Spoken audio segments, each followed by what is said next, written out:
আমাদের দেশে তারা বিজনেস করে, আমাদের সাথে বন্ধুত্ব করে, এটাও তো তাদের উপকারের জন্যই, তাদের স্বার্থের জন্যই। সো এই করিডোর দিলে বাংলাদেশ হয়তো অল্প সময়ের ব্যবধানেই বাংলাদেশ হচ্ছে গিয়ে চীনের হচ্ছে রোশানলে করবে। তাহলে ক্ষতিগ্রস্ত হবে ইন্ডিয়া এবং চীন। আর ইন্ডিয়া এবং চায়না যখন ক্ষতিগ্রস্ত হবে, কার জন্য ক্ষতিগ্রস্ত হয়েছে? আমরা করিডোর দিয়ে তাদের প্লেস করার জন্যই তো ক্ষতিগ্রস্ত হয়েছে।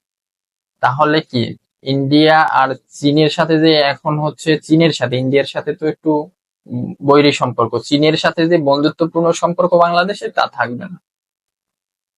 তো যার ফলে হচ্ছে বাংলাদেশ হচ্ছে গিয়া কি এখানে তার বন্ধুত্ব হারাবে। দেখবেন আপনার সমাজে যারা মোড়ল আছে তারা কখনো চাইবে না যে আপনি বড় হয়ে যান, আপনি সমাজের মোড়ল হন। উনি চায় আজীবনই উনি মোড়ল থাকতে চায়, ওনার পরিবারের কেউ মোড়ল থাকুক, বংশের কেউ মোড়ল থাকুক, এটাই চায়। বিশ্বে এরকম এই যে মোড়লের রাজনীতি চলে। বিশ্বে যারা হচ্ছে এখন লিড দিচ্ছে এরা কখনো চাইবে না অন্য কোনো একটা রাষ্ট্র তাদের লিড দেবে। যেমন আমেরিকা তাদের হচ্ছে এই যে মোড়লি ভাব বা সাম্রাজ্যবাদ টিকিয়ে রাখার জন্য প্রায় হচ্ছে গিয়ে সারা পৃথিবীতে 700 সেনাঘাঁটি বা অন্যান্য ঘাঁটি করে রাখছে। এইভাবে করে রেখে তারা যে কোনো ভাবে হচ্ছে পুরো বিশ্বকে ডমিনেট করতে চায়।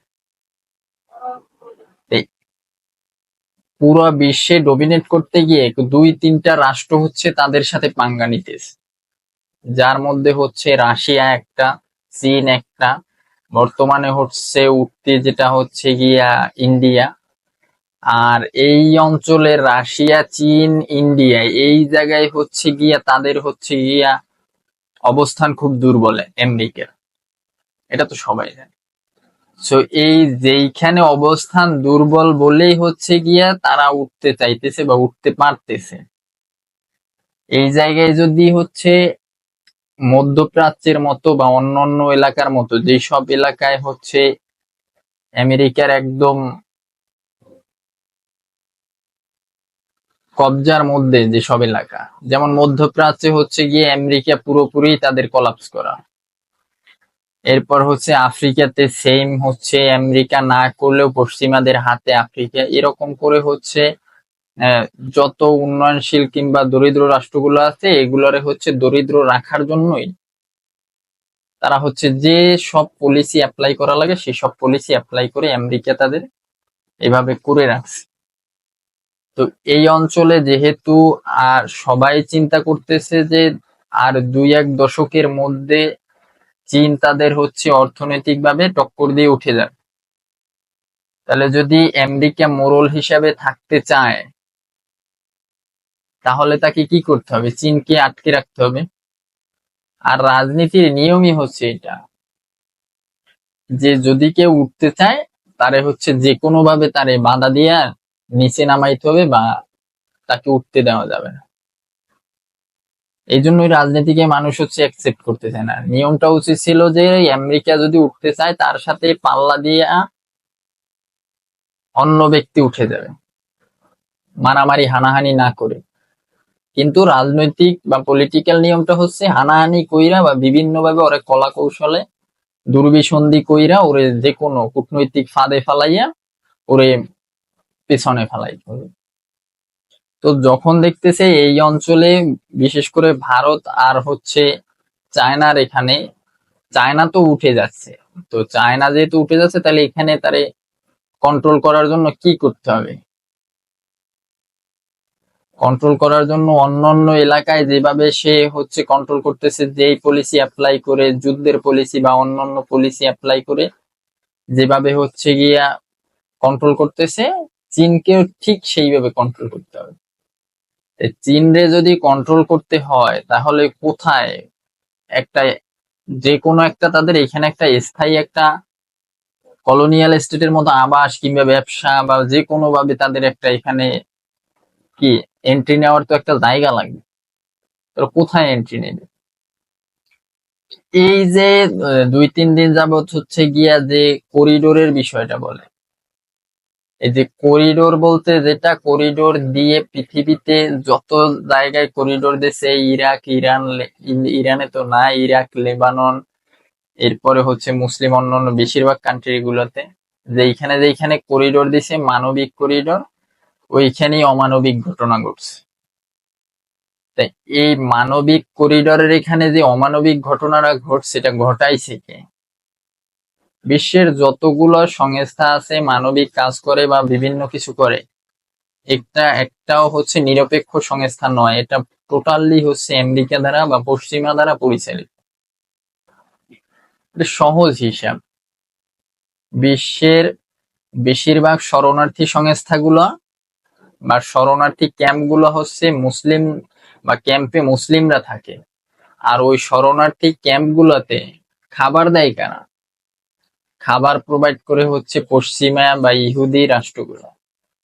তাহলে পশ্চিমা বা ইহুদি রাষ্ট্রগুলো আপনার শত্রু বা মুসলিমদের শত্রু। এই মুসলিমদের যারা শত্রু, তারা আপনার এই খাবার দিয়া, সেবা দিয়ে এত হাজার হাজার কোটি ডলার কেন ব্যয় করে? শুধু শুধু কোনো স্বার্থ ছাড়াই ব্যয় করে? করে না। সুতরাং স্বার্থ আছে। যেই স্বার্থ আছে সেই স্বার্থ আসলে মোটামুটি মানে মুসলিমরা বুঝে উঠতে পারে, বা এদের যারা শত্রু তারা বুঝে উঠতে পারে না। এরা বুঝে তারাই তো আমাদের সেবা দিচ্ছে, তারা না দিলে আমরা মরে যেতাম, তারা না দিলে আমরা বাঁচতে পারতাম না। কিন্তু এই অমানবিক অবস্থা তৈরিও করে তারা, আবার হচ্ছে সেবক হয়ে ঢুকেও তারা, এরপর ঢুকে নিজেদের স্বার্থ হাসিল করে তারা। আবার হচ্ছে ওই প্রতিষ্ঠানগুলো যদি না থাকে, তাহলে এই যে ত্রাণের নামে যে ফান্ড কালেক্ট করে, এই ফান্ড গুলো তো তারাই হচ্ছে চালায়। এই ফান্ড গুলো হচ্ছে তারা তাইলে পাইতো না এইভাবে অবস্থা না করে। বিভিন্ন দেশে যুদ্ধ বিগ্রহ না ঘটাইলে তারা অস্ত্র বিক্রি করতে পারে না। তো এইরকম করে হচ্ছে তারা এই ঘটনাটা ঘটায়। তাই মূল কথা হচ্ছে যে করিডোরের যে বিষয়টা, এখানে হচ্ছে করিডোরটা হচ্ছে দিতে চায় আরাকানে। আরাকানে যে হচ্ছে একটা অন্য থার্ড পার্টি বা আমেরিকা ঢুকতে চাইতেছে, এই কাহিনী কিন্তু বহুত পুরনো, এটা সবাই মোটামুটি জানে।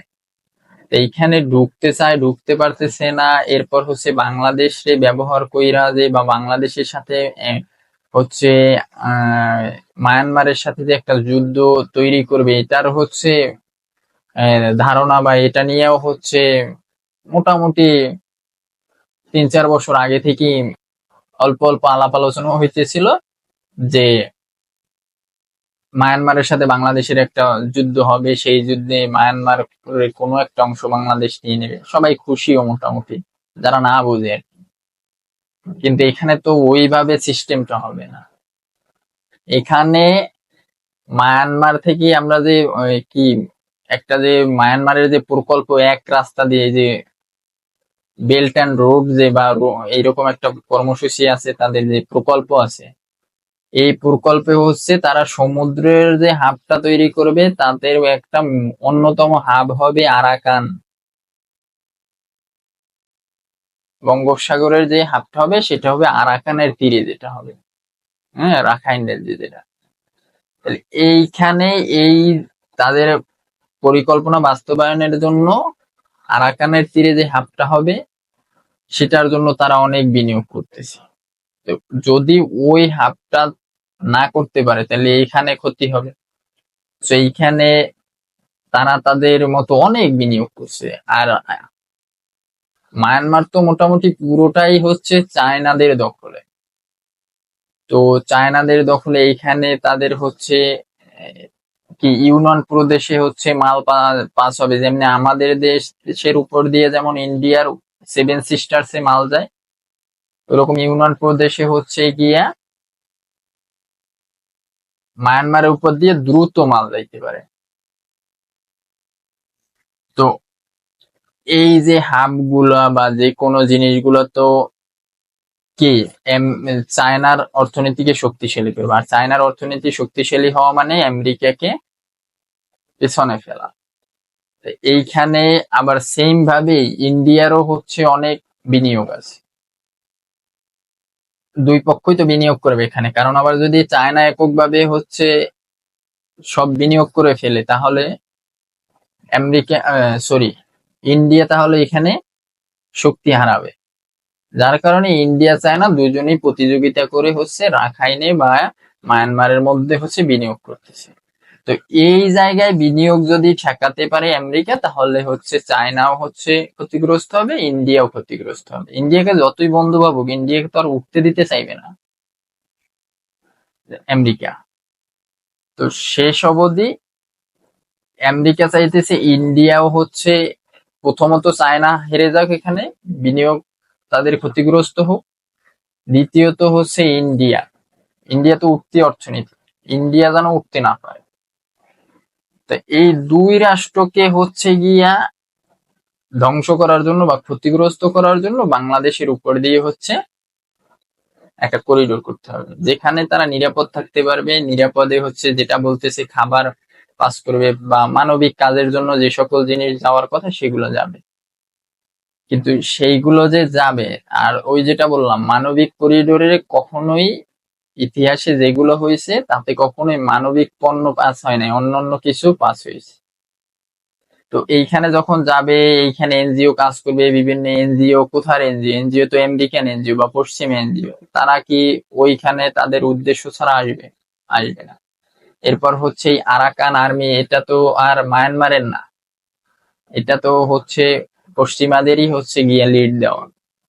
তারা অর্থদাতা, তারা অস্ত্রদাতা, তাদেরকে দিয়ে তারা যখন এই অঞ্চলটাকে একটা আলাদা স্টেটের মতো বা আলাদা একটা অথরিটির মতো তৈরি করবে, তখন এইখানে যদি তারা যখন বিভিন্ন ঝামেলাটা যখন বড় হবে, তখন এইখানে তারা তাদের মতো করে হচ্ছে যে কোনো প্ল্যান পরিকল্পনা বাস্তবায়ন করতে পারবে। আর যদি এই বাস্তবায়ন করতে পারে, তাহলে ক্ষতিগ্রস্ত হবে ইন্ডিয়া এবং চীন। আর ইন্ডিয়া এবং চায়না যখন ক্ষতিগ্রস্ত হবে, কার জন্য ক্ষতিগ্রস্ত হয়েছে? আমরা করিডোর দিয়ে তাদের প্লেস করার জন্যই তো ক্ষতিগ্রস্ত হয়েছে।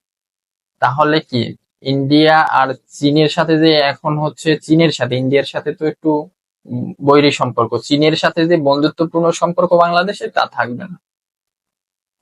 তো যার ফলে হচ্ছে বাংলাদেশ হচ্ছে গিয়া কি এখানে তার বন্ধুত্ব হারাবে। সো এই করিডোর দিলে বাংলাদেশ হয়তো অল্প সময়ের ব্যবধানেই বাংলাদেশ হচ্ছে গিয়ে চীনের হচ্ছে রোষানলে পড়বে। আর চীনের রোষানলে পড়লে তো ইন্ডিয়ার রোষানলে পড়াই আছে, আর তারা হচ্ছে ক্ষতিগ্রস্ত হইলে তো স্বাভাবিক, তারা তো আমাদের সুবিধার দিকে তাকাইবে না, আগে তার সুবিধা তারপর।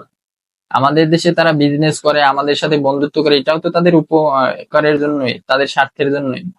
কিন্তু তাদের স্বার্থে যদি আমাদের জন্য আঘাত হানে, তাহলে তো তারা আমাদের দেখবে না, তখন বাংলাদেশ কি করবে? আলটিমেটলি এই করিডোর দেওয়ার ফলে বাংলাদেশ ইন্ডিয়া চায়নার হচ্ছে রোষানলে পড়বে, ক্ষতিগ্রস্ত হবে। তখন হয়তো কেউ রক্ষা করতে আসবে না, তখন ওই যেমন বিশ্বে বিভিন্ন দেশে যুদ্ধ হয় যেমনে ওই রকম হবে, চলতে থাকবে। হয়তো আমেরিকা অস্ত্র সাপ্লাই দেবে, দিয়ে বলবে তোমাদের সাথে আছি, কিন্তু অস্ত্র আমাদের সর্বশেষ কিনেই আনতে হবে।